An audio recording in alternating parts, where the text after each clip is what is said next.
हम बात कर रहे थे निकायों की जंग में। हमारे साथ जुड़ गए हैं नए मेहमान अमित गोयल भारतीय जनता पार्टी से हैं और संगीता गर्ग जी है कांग्रेस पार्टी से। आप दोनों का बहुत बहुत स्वागत है।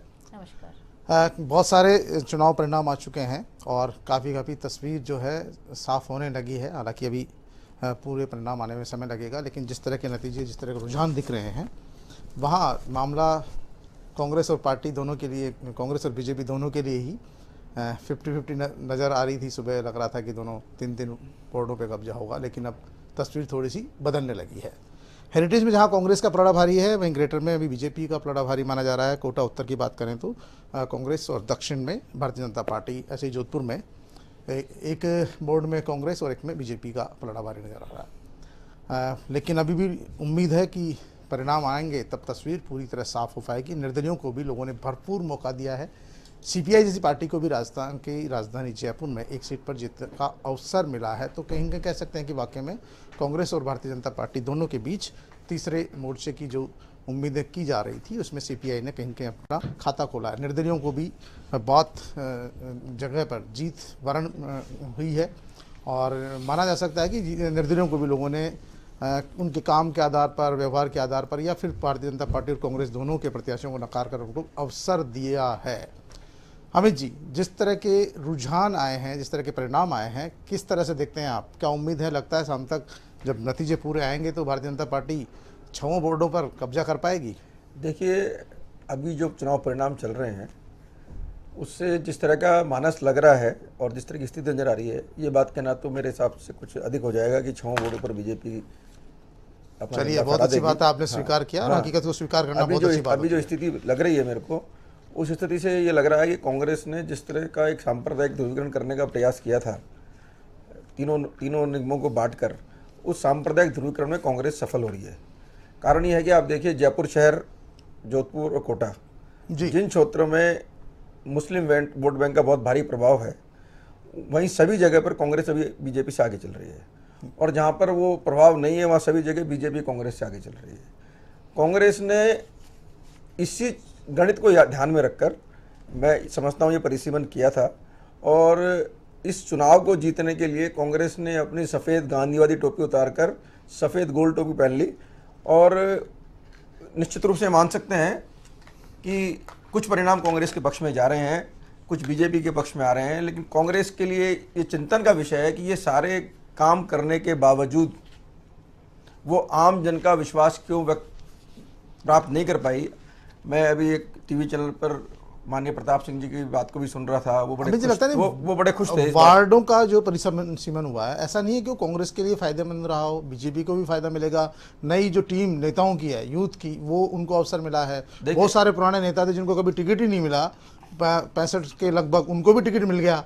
इस जो नीरज भाई, क्या होता है, किसी भी काम को करने की मंशा देखी जाती है उसके। जी, उसके पीछे आपका मोटिव क्या है। जयपुर में पहले आपको पता है, आप तो बहुत पुराने पत्रकार हैं, मैं समझता हूँ आपको 20-25 साल से ज़्यादा हो गए। 70 वार्ड हुआ, फिर 77, 91 के बाद जयपुर में ही इसी सरकार ने इसी 2 साल के पीरियड एक बार 150 कर दिए थे। फिर इनको लगा 150 में भी हमारी गणित नहीं बैठेगी, तो उन्होंने 150 को 250 में परिवर्तित कर दिया। ऐसी स्थिति आप जोधपुर की देखिए और ऐसी स्थिति कोटा की। आज से पहले जितने भी नगर निगम के चुनाव हुए हैं 20-25 साल से लगातार जो हो रहे हैं, किसी भी चुनाव के अंदर कांग्रेस 1/3 मेजोरिटी से आगे, 1/3 से ज़्यादा सीटें प्राप्त नहीं कर पाई। जयपुर में ही जब 91 वार्ड थे लास्ट टाइम पे, कांग्रेस को 18 वार्ड मिले थे। इस बार का पूरा चुनाव कांग्रेस ने बहुत सोची समझी रणनीति के तहत सांप्रदायिक ध्रुवीकरण के आधार पर लड़ा है, और उन्होंने इस बात का विशेष ध्यान रखा है। क्योंकि आज की तारीख में देखिए, मुझे शब्द प्रयोग नहीं करने चाहिए वैसे तो, लेकिन धीरे धीरे कांग्रेस मुस्लिम लीग में परिवर्तित हो जा रही है।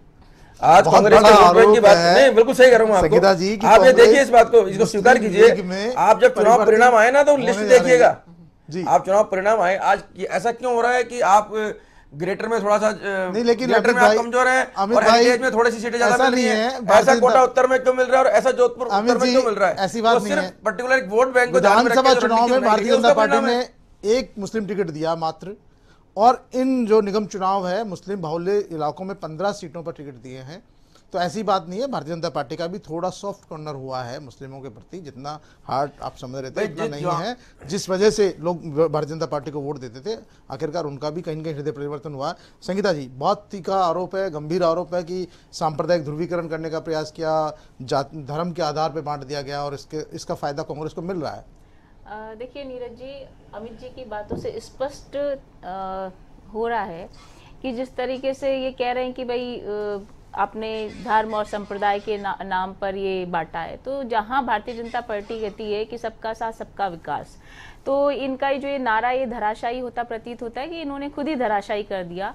कांग्रेस पार्टी 36 कौम की पार्टी है और 36 कौम को लोगों को साथ लेकर चलती है, और भारतीय जनता पार्टी की कथनी और करनी में फर्क है कि सबका साथ सबका विकास की बात करते हैं, लेकिन इनके मन में, इनके कर्म में, इनकी वाणी में, इनके किसी भी उसमें देख लें कि कहीं पर भी सबका साथ और सबका विकास का जो ध्येय है वो कहीं नजर नहीं आता।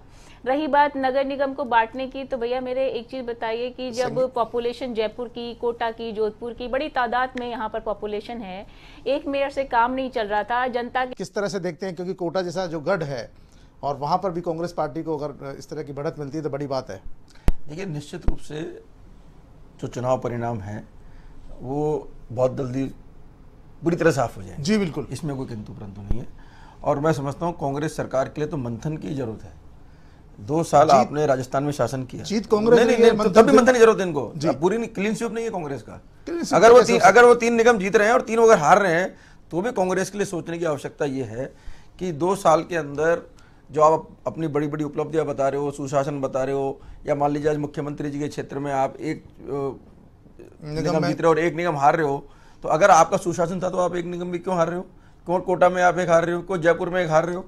तो आपके लिए तो मंथन की जरूरत है। ये आपके 2 साल के शासनकाल में मोहर नहीं लगी है।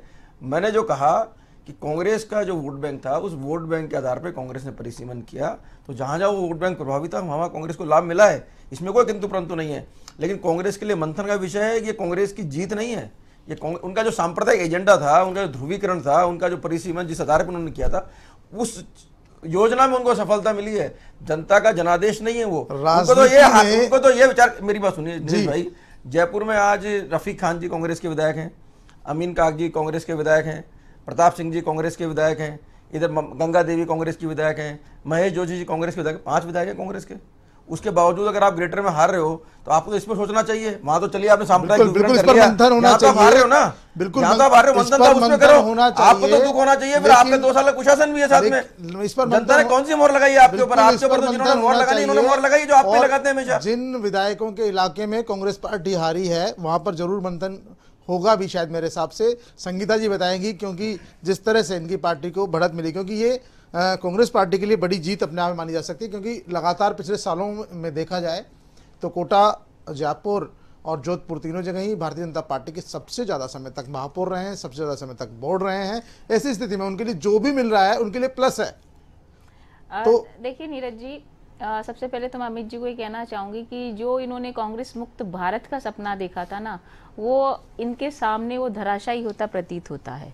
ये तो निगम चुनाव है, यहाँ निगम हो चाहे कुछ भी हो, देखिए, लेकिन जो बीजेपी की अवधारणा है, जो ये जनता के सामने पेश करते हैं, जो ये जनता के सामने कहते हैं कि कांग्रेस मुक्त भारत बनाएंगे, तो भैया आप कांग्रेस मुक्त भारत ना तो आज बना सकते हो ना कल बना सकते हो। जो जनता के दिलों में जो कांग्रेस के लिए जो विचार हैं, जो भावनाएं हैं, उनको आप बाहर नहीं निकाल सकते। कांग्रेस ने भाई ये भी कहते हैं कि 60 साल शासन किया और 70 साल शासन किया। भैया निश्चित रूप से किया, किस लिए किया? ये आपके सामने परिणाम है कि जनता वोट देती है तो हर बार शासन करती है। ये तो है नहीं कि आप वोटों की खरीद फरोख्त करके, जिस प्रकार से भारतीय जनता पार्टी ने पिछले 6 साल में जो हमने देखा कि किस प्रकार से मध्य प्रदेश, कर्नाटक और गोवा, मणिपुर और काफी सारे, और मैं तो ये कहना चाहूंगी राजस्थान में भी यही स्थितियां कमोबेश होती, लेकिन ये तो जनता ने राजस्थान में माननीय मुख्यमंत्री अशोक गहलोत जी के सामने माननीय प्रधानमंत्री जी और इनके गृह मंत्री अमित शाह जी और यहाँ गजेंद्र सिंह शेखावत जी, सतीश पूनिया जी और राजेंद्र राठौड़, इन सबको मुक्की खानी पड़ी। लेकिन कहना के तात्पर्य ये है कि कांग्रेस पार्टी जनता के दिलों में बसती है, और अभी ये कहना बहुत जल्दबाजी होगी कि सीधा आरोप है कि यहाँ तो तमाम चीजें जो धर्म के आधार पे विभाजन करके संप्रदाय के आधार पर कहीं जो कहीं आपने भारतीय जो जनता पार्टी धर्म और जयपुर के संप्रदाय टुकड़े के कर आधार दिए, पर जोधपुर के टुकड़े कर दिए, बांट दिया धर्म के आधार नीरज पर। जी देखिए, भारतीय जनता पार्टी के पास कहने के लिए और करने के लिए कुछ नहीं होता। कहने के लिए धर्म और संप्रदाय, करने के लिए धर्म और संप्रदाय, कुल मिलाकर इनकी जो राजनीति है वो धर्म और संप्रदाय के इर्द गिर्द घूमती है। ये ना जनता से इनको कोई अमित जी, मतलब बहुत होता बड़ा है, ना गंभीर जनसेवा आरोप है से कि मतलब बीजेपी की होता है, ना राजनीति है जनहित धर्म से और मतलब संप्रदाय होता पर है। ही घूमती है और उसी पर टिकी हुई है। पहले तो संगीता जी को मैं बता दूं कि धर्महीन मनुष्य पशु के समान होता है और धर्महीन राजनीतिक पार्टी की स्थिति भी क्या हो। मेरी बात सुने, नहीं, धर्महीन पार्टी और धर्महीन मनुष्य है, मैं मान रहा हूँ। अरे भाई, अरे अब आप मेरी बात सुनो, वो 36 की है कि वो क्या कहते हैं, 35 की 34 की बाद में बात करेंगे, लेकिन धर्महीन मनुष्य पशु के समान, मनुष्य और पशु में समान धर्म का ही होता है। और कांग्रेस ने धर्म को तो पहले ही त्याग दिया, इसमें कोई किंतु परंतु नहीं है। धर्म तो होना ही चाहिए। नहीं, आप ही कह रहे हो, आप ही कह रहे हो भाई। मैंने कहा आपने कहा भाजपा, हाँ बिल्कुल, हम तो धर्म के आधार पर भागवत गीता को मानते हैं, हम तो भागवत गीता को मानने वाले हैं, भाई रामायण को मानने वाले हैं, हम तो वेद पुराण को मानने वाले हैं, हम तो भारतीय आपको जो मानना है वो आप मानिए। भारत तो वेद पुराण धर्म गीता भारतीय जनता पार्टी का तो खुला खाता है। सीधी सी बात है, साधु संतों पे बड़ा विश्वास है, धर्म पे विश्वास है, राम पर विश्वास है, श्याम पर विश्वास है, और विश्वास से जुड़ा हुआ विषय है। देखिए, अरे आपने बोला, मैंने संगीता जी, भारतीय जनता पार्टी का तो खुला खाता है। राम मंदिर, राम और धर्म में इनका खुला, अरे सुनिए तो सही आप, इनका तो खुला खाता है। सुनिए तो सही, भारतीय जनता पार्टी का खुला खाता है। धर्म के नाम पर ही पार्टी खड़ी हुई है, राम के नाम पे पार्टी खड़ी हुई, राम के नाम पे तो ये सारा सब कुछ कर रही है। मेरी बात सुनिए, धर्म कभी भी बुरा नहीं है, धर्म तो अच्छा सिखाता है। क्या प्रॉब्लम है आपको, क्या प्रॉब्लम है अगर हम राम जी को मानते हैं तो? क्या प्रॉब्लम है आपको, हम रामायण को मानते हैं तो? आप तो राम राज्य की परिकल्पना। तो क्या अमित जी, क्या कांग्रेस पार्टी के लोग, अमित जी, प्रॉब्लम है क्या उससे? अमित जी, क्या कांग्रेस पार्टी के लोगों के राम जी नहीं है? क्या राम जी सिर्फ बीजेपी के लोगों के हैं? कि राम मंदिर की सुनवाई करोगे बीजेपी को लाभ मिलेगा, बीजेपी के एजेंडे में ताले खुलवाए इन्होंने तो। राजीव गांधी जी ने, अरे कह रहा हूं, लेकिन मेरी बात सुनो, राम मंदिर का रोकने के लिए जितने प्रकाश प्रयास होते हैं उन्होंने किए। बाकायदा एफिडेविट दिया इन्होंने कोर्ट में। और कांग्रेस के कितने नेता अभी तक अयोध्या जाके दर्शन करिए, जरा बताइए। आप बोलते रहिए, बोलिए आप। लेकिन आपको लगता है कि ये चुनाव राम मंदिर के नाम पर नहीं हुआ है? मैंने ये विषय लाई, इन्होंने ये धर्म की बात ये मैंने कहा कि कांग्रेस अभी जो है, हमने कहा कि धर्महीन मनुष्य पशु के समान होता है। क्या गलत कहा? आप सहमत नहीं के इस बात से? हम तो कह रहे हैं कि आप जो तुष्टिकरण करते हो ना, उस तुष्टिकरण ही है। और ये पूरे नगर निगम चुनाव में आपने तुष्टिकरण का बड़ा ध्यान रखा है। चलिए अमित जी, देखिए ये चुनाव तो, ये आपके लिए पक्ष में ये नहीं है। चुनाव तो शहरों की सरकार के हैं, जहां पे लोगों को नाली, सड़क, पानी, बिजली की बातें देखनी है और कौन उनके साथ खड़ा हुआ नजर आता है इसी बात पर होता है। और लोगों ने दोनों ही पार्टियों के कई वार्डों में जो दिग्गज प्रत्याशी हैं उनको अपने घर वापस भेज दिया है। जो स्थानीय लोग थे, जो उनके साथ खड़े रहते, उनको जिता कर